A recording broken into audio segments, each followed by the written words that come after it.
If you easily get overwhelmed by the amount of music you need to learn for a project, I have a 4-step process that I use to 1. Get clarity on how to spend my practice time, and 2. Maximize the results that I get from my practice. This process has helped me learn entire concerts of music in sometimes less than 2 weeks, including performances of Harry Potter, The Chamber of Secrets, and Home Alone with the Dallas Symphony last year. Right now, I'm learning 4 large works this week for my performance with the Allen Philharmonic, including 3 movements from the Firebird Suite, the Harry Potter Symphonic Suite, which has 11 movements, and selections from The Wizard of Oz and Chronicles of Narnia.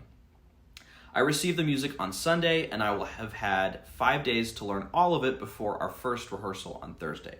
So here's my process. First, I get all the music in one place and organize it into a playlist in Fourscore. I look through the music, I look for and listen to recordings if they're available, and I play through the music. My goal at this stage is just to get an understanding of each piece and estimate how much time I'm going to need to set aside in the next week or so to learn the music.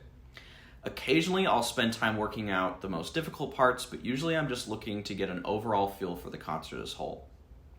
Second, I sift through the concert bar by bar to practice each section, work out fingerings, creative ways to simplify excerpts, and just generally getting them into my hands.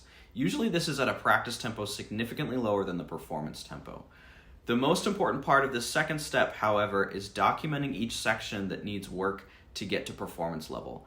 I just do this on a blank sheet of paper and I write down page and measure numbers of each section. I think Harry Potter had 35 to 40 of these sections for me, and Home Alone only had 15 or 20. This step is so important because I can look at the whole concert and boil the work down into a list of sections that I have written onto a single piece of paper in front of me.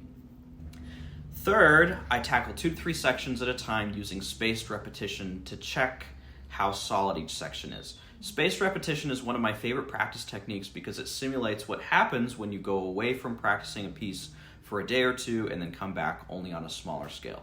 I can share more about how I use spaced repetition in a separate video. Fourth, and this is usually right before the first rehearsal, I start playing through large sections or entire pieces. If there's a recording available, I play along with the recording. This helps me not only to learn my part, but the orchestra's parts as well. Before the first rehearsal, I want to get a feel for who I'm doubling, whether I'm foreground, middle ground, or background, and whether a particular section is relatively exposed or mostly textural.